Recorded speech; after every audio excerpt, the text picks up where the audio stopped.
Chers frères et sœurs dans le Seigneur, je vous salue tous dans le nom puissant de notre Seigneur et Sauveur Jésus-Christ. Nous sommes dans notre émission d'intercession et de prière pour le Grand Congo. Nous sommes en train de travailler encore une fois de plus en fléchissant nos genoux par terre, en élevant notre cœur vers le Seigneur pour le changement radical de notre vie sur terre. Parce que nous savons que Dieu nous a placés sur la terre pour un but. Nous sommes là, Père éternel, notre frères et sœurs, pour travailler. Parce que notre travail contribue au bon fonctionnement des choses qui ne marchent pas, à dénouer les liens, à briser les limites et à consolider nos cœurs dans l'amour, dans la paix, dans la joie du Seigneur. Voilà pourquoi nous prions, pour que le Saint-Esprit nous ouvre le cœur, nous ouvre les yeux de l'Esprit, pour que nous ayons la capacité de comprendre les choses qui vont venir. Parce que nous voyons les événements dans le monde, mais nous ne connaissons pas encore l'Esprit qui anime le monde en ce moment et les trains de ce monde, où ça va aller. Est-ce que ça va à la dérive, ou ça va accoster dans une gare, ou ça va s'arrêter quelque part. Que ce soit le train de notre vie, que ce soit le train de notre famille, que ce soit le train de notre nation, que ce soit le train de la politique ou du social ou de toutes les conditions vitaux qui lient notre vie. Voilà pourquoi l'intercession, la prière, nous permet à ce que nous puissions élever notre esprit pour pénétrer les lieux surnaturels de Dieu. Comme autrefois Daniel, face à la mort et face aux menaces que le roi manifestait devant les satrapes et tous ceux qui invoquaient les esprits afin de pouvoir lui révéler le secret. Daniel, sachant que sa vie était scellée, il a fait recours au grand esprit qui est l'Éternel, le maître des esprits, pour lui révéler les choses qui étaient dans le cœur du roi. Et cela a été fait. Nous devons connaître comment l'année 2024 va se terminer dans notre pays, dans notre nation. Et quel est le plan de Dieu pour le Congo? Qu'est-ce que Dieu veut faire avec nous tant que nous sommes sur la terre? Voilà pourquoi nous prions, bien-aimés. Nous nous référons toujours aux Écritures. Parce que les Écritures, bien-aimés, nous instruisent. Les Écritures nous renseignent sur les choses qui se sont déroulées avant nous. Parce que l'histoire des nations se répète. Il n'y a pas de choses permanentes, bien-aimés. Il n'y a pas de choses qui ne reviennent pas. Parce que même le roi Salomon a dit que ce qui arrive, ça s'est déjà passé dans le temps passé. Donc les choses se répètent. Voilà pourquoi nous rentrons dans l'histoire pour chercher à déceler qu'est-ce qui s'est passé dans le royaume. Dans le royaume de ceux qui nous ont précédés. Il y a certains événements que nous vivons aujourd'hui, que ce soit des crises sociales, que ce soit des crises humanitaires, tout ce que nous vivons de guerre, de problèmes, de situations dans le Grand Congo, cela s'est déjà fait dans le temps passé. Et comment ces gens se sont comportés et quelle est l'attitude que Dieu nous demande en ce moment d'adopter pour que nous puissions faire face à cette situation, bien-aimée. Cela est très important. Voilà pourquoi nous allons encore revenir aux Écritures. La Bible nous dit dans Apocalypse chapitre 16, Apocalypse chapitre 16 au verset 10 à 11. La parole de Dieu dit ceci. Le cinquième versa sa coupe sur le trône de la bête, et son royaume fut couvert de ténèbres. Les hommes se mordaient la langue de douleur. Ils blasphémèrent le Dieu du ciel à cause de leur douleur et de leur ulcère, et ils ne se repentirent pas de leurs œuvres. La cinquième coupe, bien-aimée, comme je l'avais dit dans l'émission précédente, c'est d'amener les hommes à la repentance. Lorsque Dieu commence une action de jugement, nous l'avons vu en Égypte, Dieu commençait une action de jugement contre le trône de Pharaon, contre les princes, contre ceux qui étaient qui travaillaient dans le moulin. Tous les habitants de la terre étaient frappés, même les animaux, parce que Dieu voulait amener Pharaon à se repentir. Dieu est allé crescendo avec le jugement. Voilà pourquoi, bien-aimés, la cinquième coupe ici, la parole de Dieu nous dit que le cinquième versa sa coupe sur le trône de la bête. Il y a le trône. Le mystère de trône, bien-aimé, existe. Le trône, bien-aimé, a une signification. Le trône, c'est un siège. Le trône, c'est un siège. Même dans la royauté, le roi s'asseyait sur le trône. Le trône du roi s'appelait le trône royal, qui représente la dignité et qui représente aussi l'autorité du roi. Le roi exerce son autorité, le roi exerce son emprise, son empire, sa force, il exerce son leadership. Le symbole de sa royauté, le symbole de sa souveraineté, c'est le trône. C'est le siège du très haut dignitaire. Les très hauts dignitaires, ça peut être le prêtre, ça peut être le pasteur, ça peut être les juges, qu'on appelle la cour suprême, le cour de justice. Et ça peut être dans l'armée, le général, lorsqu'il s'assoit sur son chaise. Et lorsque nous voyons les juges, tout ce monde, les hauts dignitaires même du pays, dans leur rang social, ils s'asseyent, ce qu'on appelle le trône qui symbolise leur souveraineté. Nous savons bien aimé que Dieu aussi a un trône. Voilà pourquoi la Bible nous dit que le ciel est le trône de Dieu. Dieu s'assoit dans le trône qui est le ciel, qui représente l'espace de sa souveraineté, l'espace de sa grandeur, l'espace de sa force, l'espace de son autorité absolue. Et il a fait la terre son marchepied. Mais cette terre qui est marchepied, bien aimé, est aussi une forme de trône de Dieu dans lequel Dieu pose ses pieds. Et nous allons le voir dans notre développement. C'est pour signifier que l'autorité de Dieu, il lègue aussi son autorité à qui il veut. Dieu a légué son autorité à Jésus-Christ. Voilà pourquoi Jésus-Christ pouvait dire « Tout pouvoir m'a été donné dans le ciel et sur la terre ». C'est que Jésus-Christ était le trône de Dieu sur la terre, représentait le trône de Dieu sur la terre. C'est lui qu'on appelle Emmanuel, Dieu avec nous. C'est-à-dire Jésus-Christ représentait Dieu sur la terre. Et quand Dieu était sur la terre, c'est son trône, c'est son royaume, c'est son autorité, c'est sa dignité, c'est sa puissance, c'est sa force qui était manifestée sur la terre. Jésus ne pouvait reculer devant rien. Il ne pouvait pas être échoué sur n'importe quelle situation. Il avait la réussite dans toutes ses entreprises parce que Dieu n'échoue jamais. Devant n'importe quel défi qui était devant lui, Jésus avait la capacité de relever le défi et de remporter la victoire. Mais Jésus, quand il a clôturé sa mission, il a légué ce pouvoir, ce trône, il a légué maintenant à l'Église. C'était l'Église aujourd'hui représente le trône de Dieu. Voilà pourquoi Jésus pouvait se dire « Sur toi, je bâtirai mon Église ». Cette Église représente le trône de Jésus qui est le trône de Dieu. Parce que Jésus et Christ sont un. Il a dit que moi et mon Père, nous sommes un. Ce que je vois, le Fils fait voir, ce que le Fils voit faire son Père, le Fils aussi l'exécute. C'est que l'Église maintenant représente le trône de Dieu sur la terre. Et nous allons comprendre cela, bien-aimés. Maintenant, Jésus a légué son trône à l'Église et sur toi, je bâtirai mon Église, mon autorité pour exécuter mon pouvoir. C'est que le pouvoir que Jésus peut exécuter maintenant en tant qu'esprit, il lègue ça à l'Église.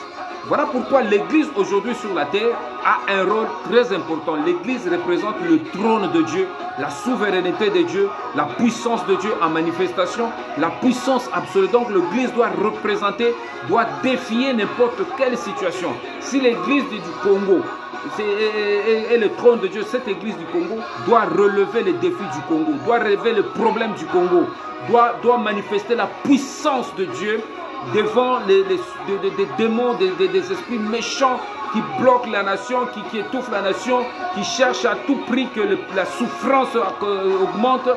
C'est tous ces défis sur le plan spirituel. L'Église du Congo, le Grand Congo, a la mission, a la puissance et l'autorité parce qu'il représente la nation, il représente l'autorité de Jésus. Et une personne ou choisi ou investi peut représenter aussi le trône de Dieu. Nous avons vu que Dieu peut choisir aussi une personne individuellement, telle que Moïse. Moïse était investi de l'autorité de Dieu, il représentait Dieu, il incarnait l'autorité de Dieu, il était le trône de Dieu par qui Dieu exerçait son autorité. Nous avons vu le Élie, nous avons vu tous les grands prophètes qui ont manifesté l'ordre de Dieu, même le Jean-Baptiste, qui avait une mission et qui était représenté le trône de Dieu sur la terre. Donc Dieu peut oindre une personne. Quand tu ne trouves pas un cadre commun ou un ensemble de personnes réunies dans lequel il peut manifester sa puissance, mais ça peut être une famille ou ça peut être une structure organisée, bien aimé, Dieu peut utiliser une personne, même dans une nation, le oindre, et cette personne devient comme le trône de Dieu par lequel Dieu manifestera sa puissance. Dieu peut choisir aussi une nation, un peuple, un clan, une tribu, une famille pour manifester son trône, comme la nation d'Israël, bien-aimé. C'était une nation que Dieu a choisie pour confondre les nations du monde, pour incliner, pour manifester sa puissance, incliner les dieux des nations devant la nation Israël. Israël était représenté comme le trône de Dieu par lequel Dieu devait manifester sa puissance et son autorité.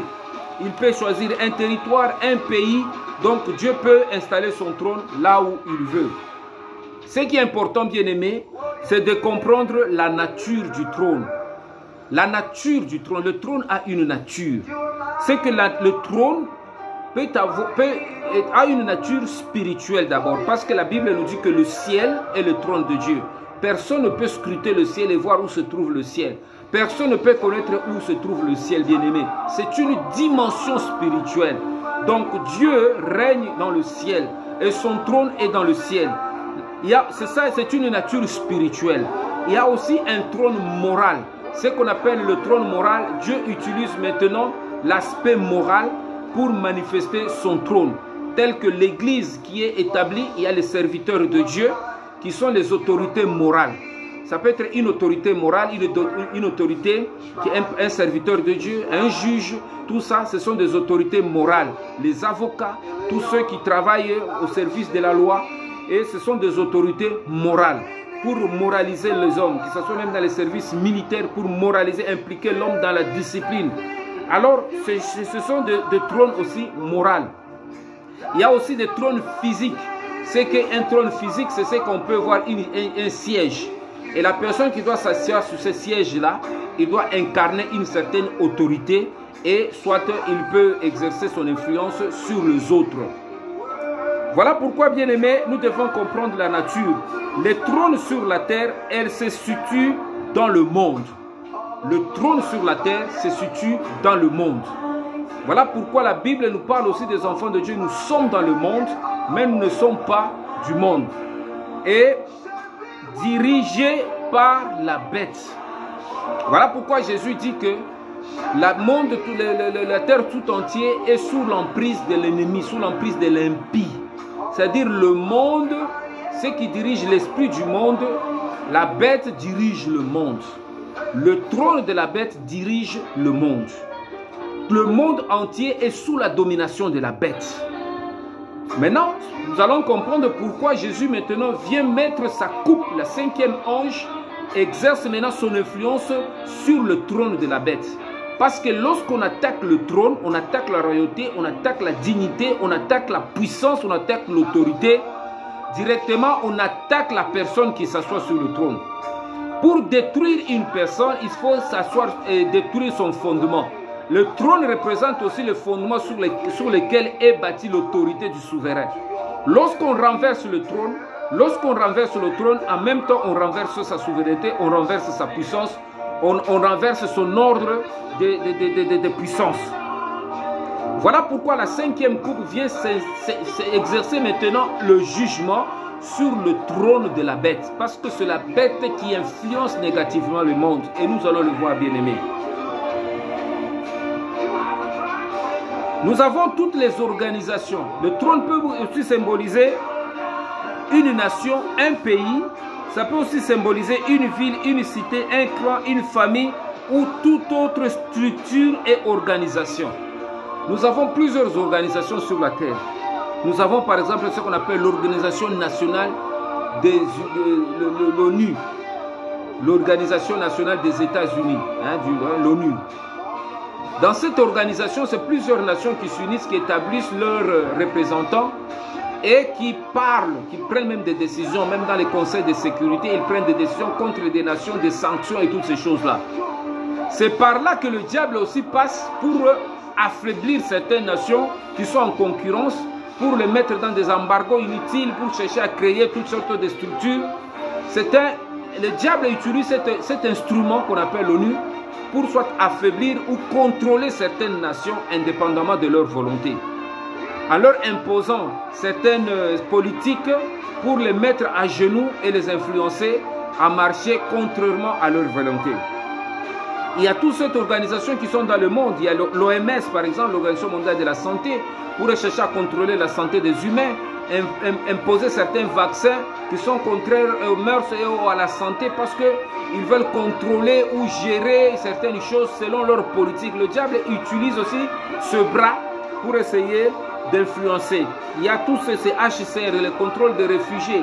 On influence des guerres, on provoque des guerres, les gens fuient dans des nations et on établit ces gens dans des nations et tous ces gens, ça crée encore de frustration entre le clan, les tribus, entre le peuple qui n'arrivent pas à supporter certaines populations, qui apportent d'autres mentalités, d'autres mœurs. Tout ça, c'est le bras de l'ennemi qui utilise ces organisations. Il y a par exemple ce qu'on appelle la CPI, la Cour pénale internationale, c'est aussi un bras de l'ennemi qui, certains dirigeants qui sont véreux, qui ne sont pas aimés par l'Occident, on leur livre des mandats d'arrêt international, ils ne peuvent pas se déplacer, ils ne peuvent pas se mouvoir pour les priver de certaines libertés. Et tout ça, nous le voyons dans le plus des MCF, Médecins Sans Frontières. Ce sont des bras que l'ennemi utilise. Il faut avoir les yeux de spirituel pour comprendre. La nation, ça peut être aussi le trône de la bête. Pourquoi la nation? Parce que sur toute nation, il y a un représentant qui peut être un président de la République, qui peut être un roi, qui peut être un prince, qui peut être une autorité qui exerce une influence politique sur une nation. Dans Exode chapitre 11, bien-aimé, on nous parle de Pharaon. Pharaon qui était le dieu d'Égypte, qui était comme déifié. On honorait le roi Pharaon comme étant Dieu. Mais le roi avait un peuple de Dieu qui était sous sa domination, c'est-à-dire l'autorité, le trône de Pharaon avait mis assujetti le peuple d'Israël. Maintenant, Dieu a voulu délivrer ce peuple. Il a voulu maintenant délivrer ce peuple. Il a parlé dans la diplomatie, ça n'a pas marché. Moïse est allé exercer la diplomatie, ça n'a pas marché. Il a fallu que Dieu utilise maintenant le jugement sur le trône de Pharaon. Et le 10e fléau, c'est ce qui a fait fléchir Pharaon. Car la Bible dit ceci: l'Éternel dit à Moïse, je vais faire venir un fléau sur le Pharaon et sur l'Égypte. Après cela, il vous laissera partir d'ici. Lorsqu'il vous laissera partir, il vous chassera. Il vous chassera enfin de partir, même. Et puis, il vous fera partir même d'ici. Dieu a dit qu'il va exercer son jugement sur le fils aîné de Pharaon, qui vont mourir. Dieu va exercer le jugement sur le premier fils de Pharaon.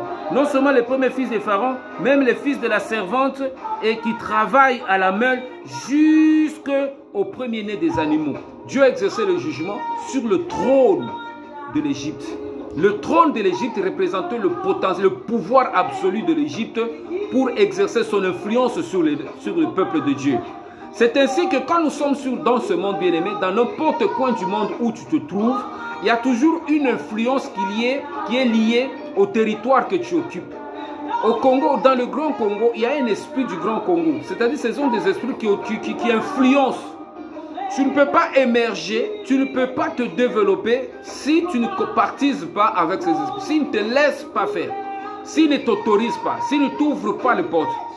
De toi-même, il est difficile. Le peuple d'Égypte avait des talents, il avait des grandes personnalités, il avait des sages. Mais il ne pouvait pas évoluer dans cet élan de circonstances parce que le trône de Pharaon les empêchait. Contrairement au trône de Nebuchadnezzar, qui a fait émerger les captifs tels que le Daniel, le Shadrach, Meshach, Abednego, parce que ces trônes-là cherchaient le meilleur, l'excellence. Ils ont choisi parmi les enfants de nobles, ils les ont mis dans une école d'éducation pour leur apprendre la loi chaldéenne, les instruire selon le rite et les coutumes de ce royaume, afin qu'ils prennent le contrôle des places importantes dans le royaume. Mais ce qui n'était pas le cas dans la royauté de l'Égypte. C'est pour vous faire comprendre que chaque trône a sa façon de faire. Chaque trône a son influence. Tous les trônes ne s'égalent pas. Il y a des trônes dans lesquels, si vous restez, vous allez. Par exemple, aujourd'hui, pourquoi beaucoup de gens aiment à l'étranger, aller en France? Parce que les trônes de la France donnent certaines opportunités à ceux qui vivent dans ce lieu afin d'émerger et de pouvoir aller plus. Mais certains trônes asphyxient même les bonnes intentions, les bonnes choses, les bons talents. Voilà pourquoi certains veulent aller aux États-Unis, parce que quand tu as le rêve américain, tu as un talent, tu as une grâce directement. Si tu as la grâce même de faire du cinéma, d'un coup tu peux exceller dans le domaine. Tout ce monde que vous voyez, les Schwarzenegger, ce ne sont pas des Américains d'origine. Hein, c'est un Autrichien. Nous avons des Van Damme. C'est un Belge qui est né au Congo, RDC. Nous avons beaucoup de gens comme ça qui sont nés dans beaucoup de coins du monde. Mais lorsqu'ils arrivent, par exemple, tels que dans les États-Unis, ils émergent, ils deviennent des personnalités. Ces trônes-là leur permettent d'émerger, mais sous la domination de l'autorité ou de l'esprit de ces nations. Voilà pourquoi nous prions, bien-aimés. S'il y a un jugement sur le trône, c'est pour que Dieu délivre son peuple qui est assujetti. C'est pour que Dieu délivre ce peuple qui vont tout le jour à l'église, qui prient jour et nuit, qui intercèdent le matin et le soir, mais que leur vie ne change pas, qui vivent toujours dans des blocages, qui vivent toujours dans des situations compliquées, qui vivent dans des ménages toujours des limitations, des problèmes qui ne finissent jamais. Voilà pourquoi Dieu maintenant voit ces cris des enfants de Dieu qui montent vers lui, vers le trône du ciel. Et Dieu entend cela. Il exerce maintenant le jugement. Pourquoi l'Église n'influence pas? C'est parce que quand l'Église maintenant, certaines églises bien sûr pactisent avec l'ennemi. Certaines églises bien aimées sont dans les compromis, sont des bras maintenant du trône du malin, sont le bras maintenant séculaire du trône de l'ennemi. Et Dieu maintenant ne trouve pas maintenant un canal par où passer. Voilà pourquoi il se lève lui-même, il se revêt des vêtements de juge comme étant le souverain juge. Et il juge maintenant le trône de la bête et il le condamne. C'est ce que la parole de Dieu vient de nous parler tout à l'heure. C'est pour délivrer son peuple. Il y a un peuple qui gémit jour et nuit, bien-aimé. Il y a un peuple qui souffre du matin jusqu'au soir, qui n'a aucune lueur d'espoir, qui ne sait plus à quel sens se vouer. Ce peuple-là, il est à l'église, il fait le travail de Dieu, il exerce, il est dans le service, mais il ne voit pas sa vie s'améliorer, il ne voit pas ses conditions de vie changer. Mais ce cœur-là qui crie vers Dieu a besoin d'une solution. Voilà pourquoi Dieu intervient, bien-aimé. C'est ici, bien-aimé, la parole de Dieu nous instruit. Pour comprendre le mystère du trône, c'est très important. L'Apocalypse 2, bien-aimé, nous parle du trône. Le trône représente un établissement de Dieu. Ça représente un établissement. Lorsque vous lisez l'Apocalypse 2, la Bible nous parle de l'Église. Je ne sais pas, de l'Église qui a manifesté le zèle. Nous allons lire ça. Apocalypse 2. Vous me donnez une minute, bien-aimé, c'est très important. La parole de Dieu dit ceci, écrit à l'ange.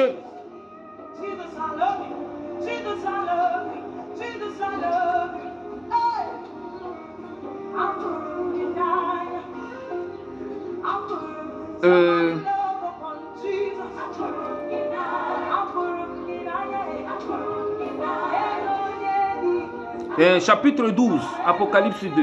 Écrit à l'ange de l'église de Pergame. Voici ce que Dieu, c'est lui qui a l'épée aiguë, à deux tranchants. Je sais où tu demeures, je sais que là est le trône de Satan. Tu retiens mon nom et tu n'as pas renié ma foi, même au jour d'Antipas, mon serviteur, mon témoin fidèle, qui a été mis à mort chez vous. là où Satan a sa demeure. Vous voyez bien que dans ton pays, dans ta nation, dans le Grand Congo, Satan peut avoir sa demeure. Parce que Satan a toujours la demeure dans ce qu'on appelle l'établissement. Satan s'établit. Il peut s'établir dans une personne. Ça redevient le trône de Satan. Ce qu'on appelle l'antichrist. D'autres qui disent que ce sera un leader mondial. Ce sera le trône de Satan, dans lequel Satan va influencer le monde avec une politique contre Jésus. Ici, dans cette église, bien-aimé, c'est cette église-là où Satan avait sa demeure. Voilà pourquoi il est très important, lorsque tu pries dans une église, que tu demandes à Dieu de te révéler les choses. De te révéler les choses. Parce que l'église peut être aussi spirituellement le trône de Satan. Et c'est dans cette église-là où se trouvait cet homme, ce serviteur de Dieu qui faisait ses preuves parce qu'il était ferme. Il n'a pas régné sa foi. Voilà pourquoi dans le pays où tu es, dans la famille où tu es, dans le travail, c'est-à-dire le service de travail dans lequel tu exerces, ça peut être le trône de Satan, ça peut être l'influence de Satan et dans cette famille. Mais toi, tu dois être un exemple. Tu dois être quelqu'un qui craint Dieu, quelqu'un qui sert Dieu, quelqu'un qui, même s'il y a des lois qui sont établies contraires à la volonté de Dieu, les lois de l'homosexualité, les lois de la débauche, les lois de toutes sortes de dérapages, même dans ton pays, même dans ta nation, qui sont approuvées, mais toi, tu dois être un exemple. C'est ici, bien-aimé, que Dieu vient pour protéger les justes, pour combattre pour le juste. Le trône de Satan, bien-aimé, c'est un établissement.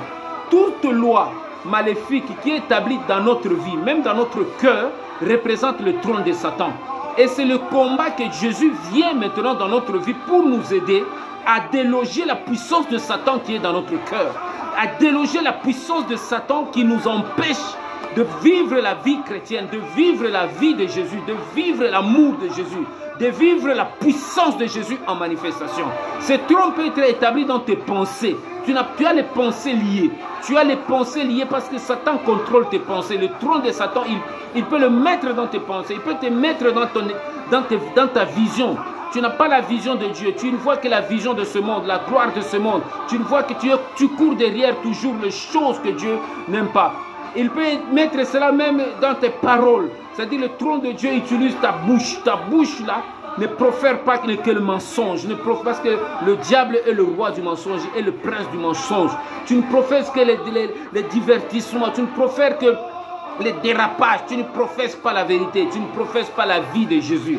C'est que le trône peut s'établir dans notre vie. Que ce soit dans notre vie mentale, notre vie intellectuelle, notre vie sentimentale, notre vie professionnelle, notre vie économique, notre vie financière. C'est ici maintenant, bien-aimé, que Dieu te donne la force et l'intelligence de déceler où se trouve le trône de Satan dans ta vie, le trône de la bête. Lorsque nous intercédons, nous allons intercéder, c'est pour que le jugement du 5e ange tombe sur le trône de la bête qui exerce une influence de notre vie. Nous prions, nous ne voyons pas un développement spirituel de notre vie. Nous sommes toujours là le même. Hein? Nous avons des habitudes, de mauvaises habitudes qui continuent à s'exercer dans notre vie. Cet établissement, Dieu peut le détruire aujourd'hui. C'est très important, bien-aimé. L'influence du trône. Pourquoi le trône? L'influence du trône est réelle, bien-aimé. C'est pour exercer le jugement. De même que le diable exerce son jugement, que ce soit sur les adeptes, sur les nations. Il y a aussi des jugements sur nos chefs. Parfois, dans leur structure, lorsqu'ils n'appliquent pas le principe ou les directives qu'on lui demande, il est jugé. Voilà pourquoi tu vois certains gouvernements tomber, certaines situations tomber. Il y a un jugement aussi qui s'exerce dans les nations. Pourquoi? Parce que ceux qui exercent le pouvoir dans les nations, eux aussi obéissent au modus qu'on leur donne, aux lois, aux principes qu'on leur donne. Il n'y a rien au hasard. Ceux aussi qui ont acquis le pouvoir selon Dieu, eux aussi doivent obéir selon le plan de Dieu, selon la parole de Dieu, marcher selon la parole de Dieu. Mais plusieurs sont peu nombreux. Bien-aimés, voilà pourquoi l'influence du trône, c'est d'exercer le jugement sur ceux qui sont assis sur le trône pour manifester le plan de la bête sur la terre, pour manifester le plan, soit de la bête ou de Dieu. Si c'est les serviteurs de Dieu qui sont assis sur le trône, c'est pour manifester la puissance de Dieu sur la terre, bien-aimés. C'est pour communiquer les directives. Le roi a communiqué aussi les directives. Il parlait au peuple et le peuple écoutait. Voilà pourquoi Dieu pouvait amener une convocation solennelle et du haut du ciel, il pouvait retentir sur le mont Horeb. Une voix se faisait entendre et les hommes entendaient la voix de Dieu. C'était une convocation pour communiquer les directives de Dieu. Dieu pouvait parler du haut du ciel, les 10 commandements, et écrire les 10 commandements et donner ça à Moïse. C'était que pour donner les directives au peuple de Dieu, le trône est très important, bien-aimé. Le trône aussi, bien-aimé, c'est pour recevoir les éloges de ce sujet. Quand le roi s'assoit sur le trône, il reçoit nos louanges, il reçoit nos prières, il reçoit nos actions de grâce, il reçoit tout ce que nous disons au quotidien, tout ce que nous parlons, tout ce que notre adoration qui monte devant Dieu, bien-aimé. Et le roi est content d'entendre le peuple de Dieu, ses enfants, parler du bien de ce qu'il fait, bien-aimé. C'est pour communiquer les directives, nous l'avons dit, c'est pour combattre et détruire son concurrent. Ici, bien-aimés, nous devons comprendre que le trône combat le trône. Le trône du diable ou de la bête combat le trône de Dieu. Le trône de la bête combat l'église véritable. Voilà pourquoi l'église de Christ subit parfois des combats, des persécutions, certaines situations qui sont liées au trône du diable, de la bête, qui ne veut pas que le trône de Christ excelle sur la terre. Et lorsque ton ministère, lorsque le diable commence à voir ton étoile scintiller, gêner son influence, gêner son travail, même dans votre famille, même dans le travail là où tu travailles, si ton étoile, ta lumière commence à gêner certaines opportunités du malin, certaines entités maléfiques, tu vas commencer à subir certaines persécutions que tu ne maîtrises pas. Certains combats qui peuvent provenir même de ton chef direct, qui peuvent provenir même de certains subalternes que le chef peut utiliser pour te mettre mal à l'aise. Et c'est là que tu dois comprendre cela, bien-aimé. C'est à toi, c'est ton trône qui gêne, qu'on attaque ton trône pour le faire écrouler. Mais tu dois prendre courage, tu dois te battre encore davantage, parce que le trône combat le trône. C'est ainsi que le trône de Dieu combat aussi le trône du diable. C'est que Jésus exerce son influence positive sur ses enfants pour détruire le diable. Et le diable aussi ne veut pas se laisser faire. Voilà pourquoi le combat est réel.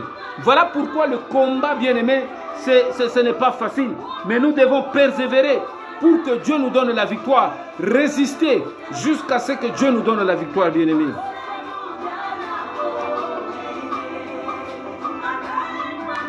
Le but du trône de Jésus, bien-aimé, le but du trône de Jésus, c'est de manifester par l'Église, de détruire le trône de la bête.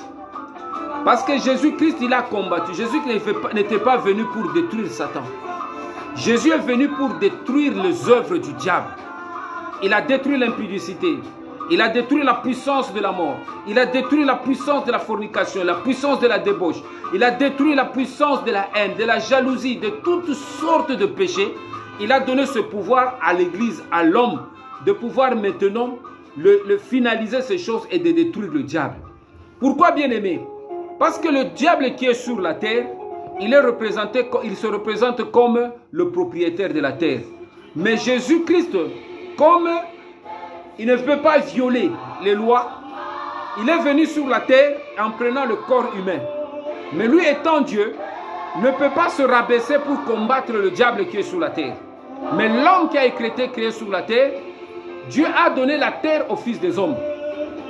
Bien que la terre maintenant est sous l'influence de l'ennemi, Dieu communique maintenant à l'homme le pouvoir et le potentiel de combattre le diable et de détruire son royaume. Et ce combat, bien-aimé, passe par l'Église. Voilà pourquoi Jésus-Christ continue à inspirer à l'Église le moyen, la force, donner à la force à l'Église pour que cette Église soit capable de défier le diable, de défier les lois et les principes que le diable a établis sur la terre pour imposer maintenant sur la terre la loi de Dieu et l'autorité de Dieu, bien-aimé. C'est ça le règne de Jésus-Christ, bien-aimé, sur la terre. Et ce combat, il est permanent. Quand l'Église est faible, c'est-à-dire l'Église peut connaître ce qu'on appelle le moment de faiblesse, à cause de la persécution, à cause de la distraction, ou à cause de certaines situations qui n'honorent pas Dieu bien-aimé. Lorsque l'Église devient faible, parce qu'il perd le repère, parce qu'il perd la boussole, parce qu'il est mené vers le gain malhonnête, il court derrière l'argent, il court devant la gloire de ce monde, bien-aimé, cela attriste le Saint-Esprit. Ça devient une église corrompue. Et Dieu maintenant intervient directement, sans passer par l'église. Et il juge et condamne le trône de la bête. Cela s'est passé au temps de Noé. Lorsque Dieu a vu que le mal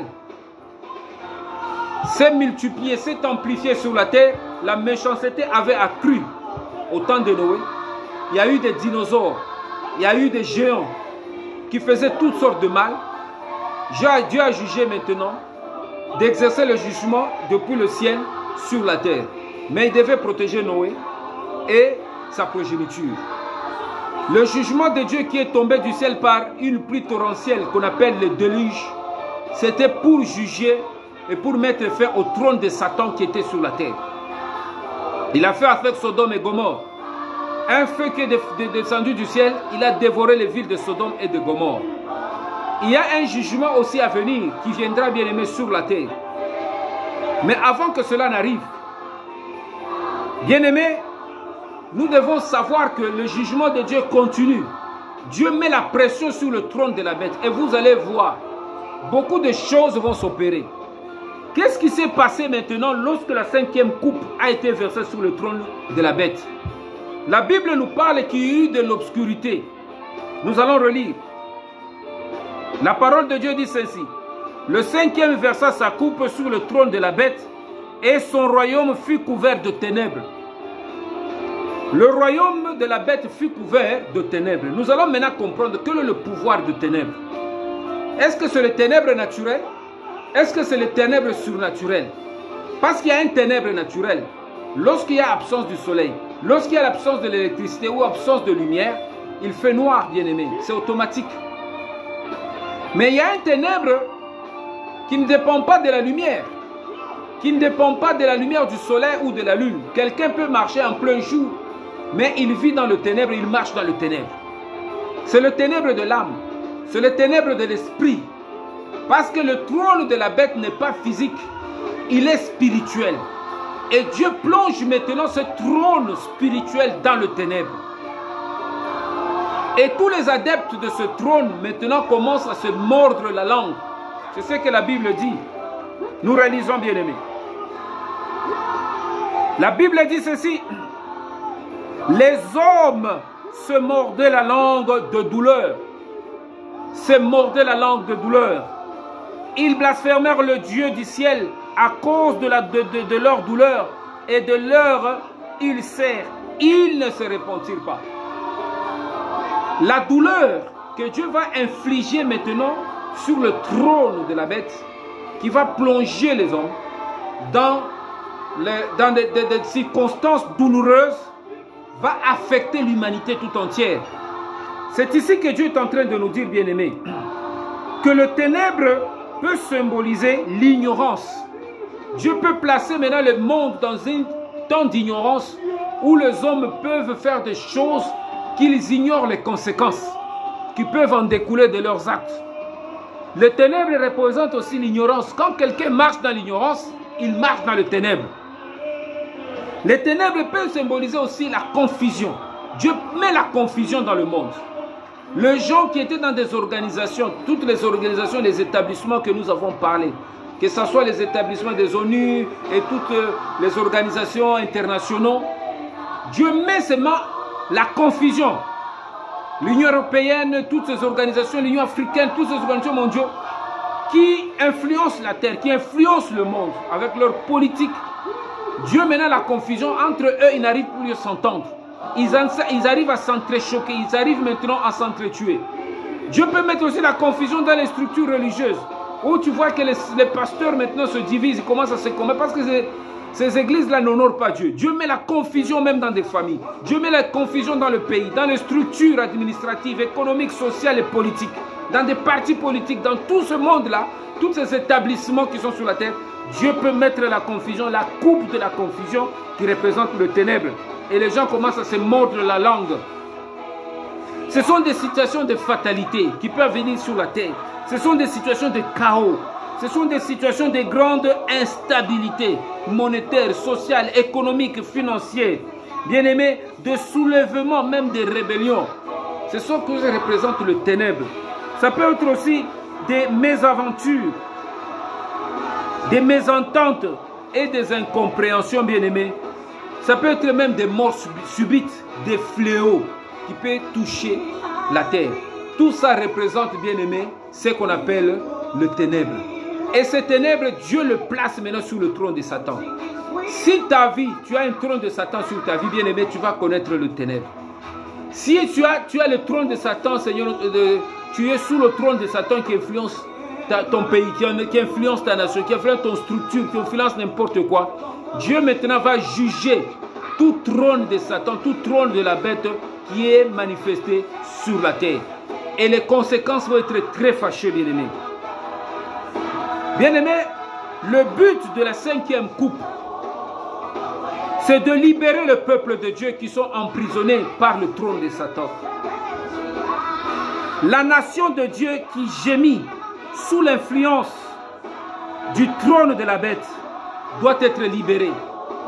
La vie de l'homme qui n'arrive pas à se libérer, à s'épanouir, qui est cloutré par l'ennemi, par la puissance de toutes sortes d'envoûtements, ou toutes sortes d'avions mis dans une calebasse ou dans une cave.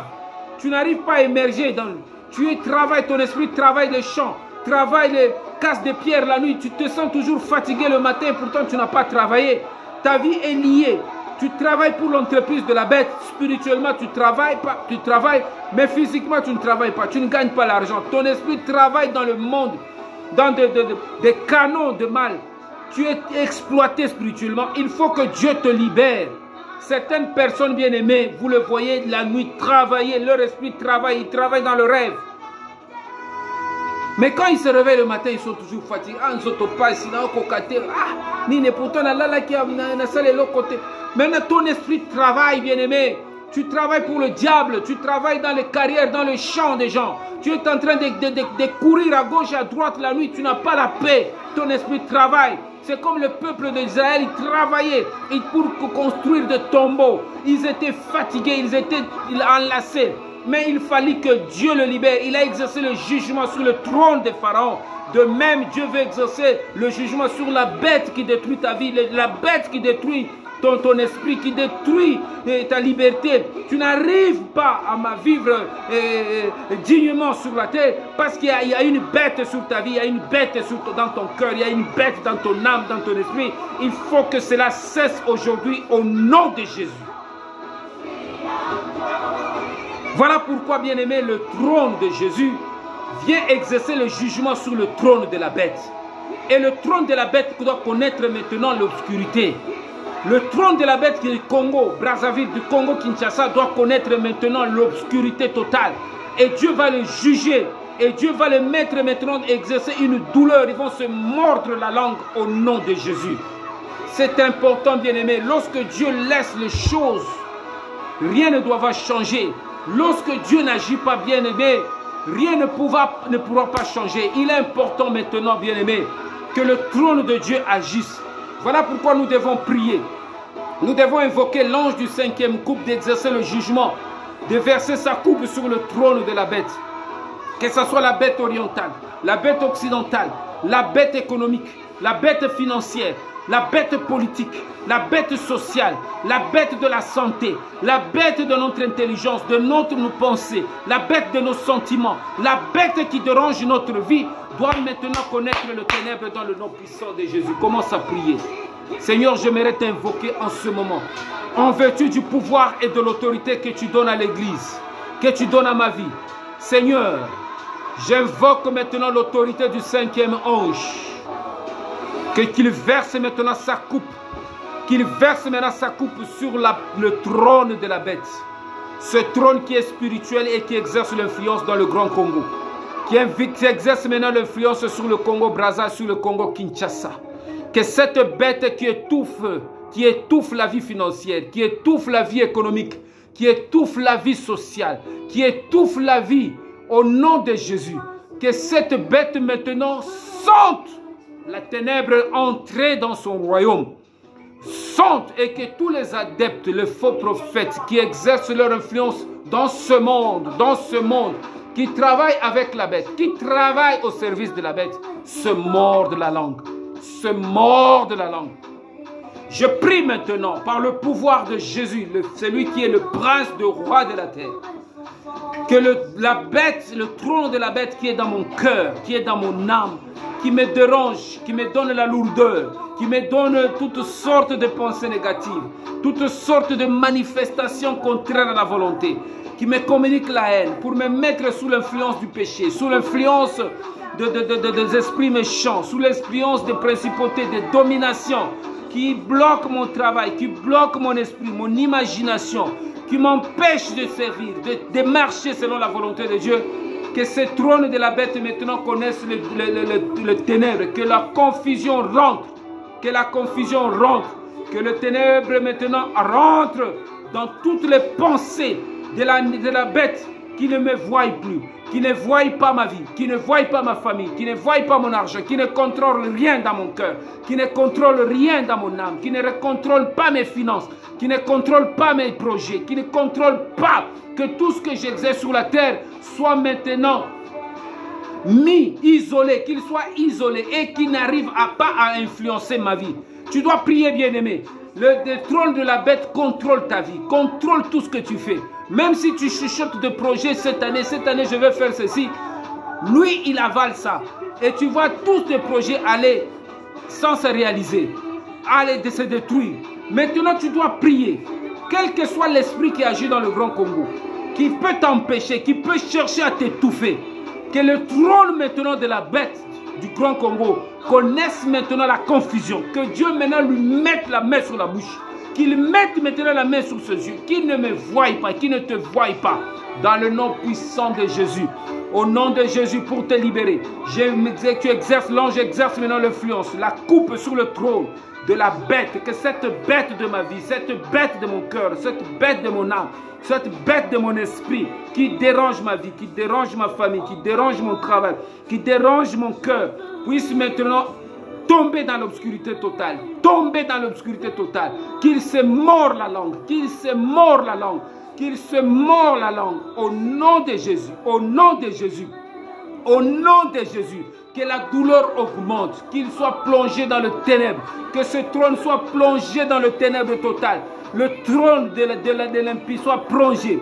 Afin que ma vie connaisse la liberté, afin que ma vie connaisse l'expansion, afin que ma vie connaisse maintenant la joie, la dignité, le respect, que je sois sollicité aussi pour pouvoir vivre dignement sur la terre et au Congo. J'ai besoin, Père éternel, que mon esprit, le trône de Christ en moi, Seigneur, puisse influencer le trône de l'impie, le trône de l'adversité, le trône de la honte, le trône de l'égoïsme, le trône de la méchanceté, le trône de la prostitution, le trône du désordre, le trône de toutes sortes de malveillances. Que cela soit détruit et tombe dans l'obscurité totale. Seigneur, j'invoque le trône de Jésus dans mon cœur. Dans le Congo Brazzaville, dans le Congo Kinshasa, j'invoque le trône de Jésus.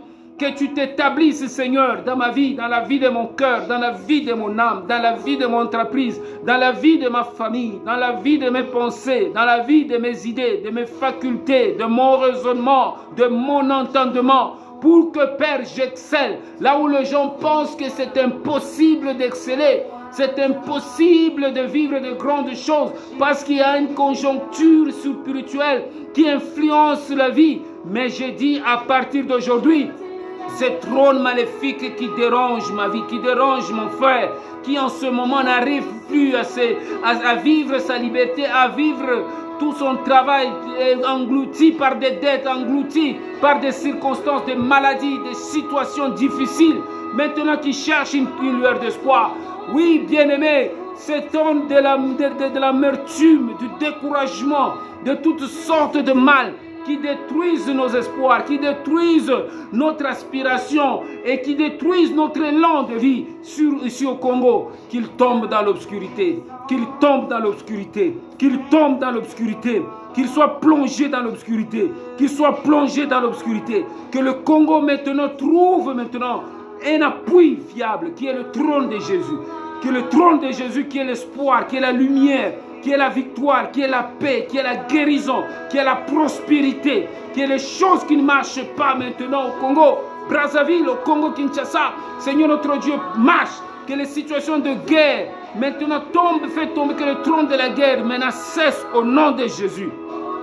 Que tous les instigateurs, que cette bête maintenant tombe dans l'obscurité, qu'il mord la langue au nom de Jésus, au nom de Jésus.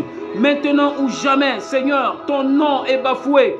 Révèle ton nom et ta puissance afin que le monde sache que l'Éternel est Dieu et qu'on te craigne, ô Éternel. Du soleil levant au soleil couchant. Seigneur, que toutes les langues, c'est notre Dieu, confessent ton nom au Congo. Qu'on sache que tu es Dieu, véritable Père. Parce que tu es capable de détruire le trône de la bête. Tu es capable de détruire le trône de la bête. Tu es capable de détruire le trône de la bête du Congo au nom de Jésus. Tu es capable de détruire le trône de la bête du Congo pour pouvoir manifester ta puissance, manifester ta puissance, manifester ta puissance, manifester ta puissance dans le nom puissant de Jésus. Les vies qui sont enlacées, les vies qui sont liées, les vies qui sont bloquées vont être libérées. Ceux qui croupissent dans la misère, qui dans des cachots sataniques, qui sont, Père éternel, désespérés, qui n'arrivent plus, Père éternel, à qui se vouer, qui ne trouvent pas un saint sur qui se vouer. Ils trouvent maintenant, ils trouveront une lueur d'espoir, ô Éternel. Si tu détruis le trône de la bête, le trône de la bête du Congo, Seigneur, ton trône va exceller. La vie va couler, la joie va couler, la prospérité va couler, l'élan de vie va couler. Nous n'allons pas envoyer nos enfants ailleurs pour fuir. Nous allons demeurer dans cette nation pour le reconstruire. Et nous allons vivre des jours meilleurs qu'aujourd'hui. Et nous allons vivre des jours plus grandioses. Parce que l'Éternel est Dieu. L'Éternel est le roi des princes, le roi de la terre. Que ton nom soit glorifié. Parce que tu détruis maintenant le trône de la bête dans ce pays. Au nom de Jésus, au Congo Kinshasa. Que ton nom soit béni, Seigneur. Que ton nom soit glorifié. Je te loue et je te rends grâce, Père, pour la manifestation de ta puissance, pour la manifestation de ta parole. Que ton règne vienne dans le nom puissant de Jésus. Nous disons Amen. Bien-aimés, nous allons continuer à aimer nos émissions et à prier ensemble. Ne te plonge pas dans l'inquiétude. Il y a un espoir pour cette nation, pour le Congo-Brazzaville, pour le Congo-Kinshasa.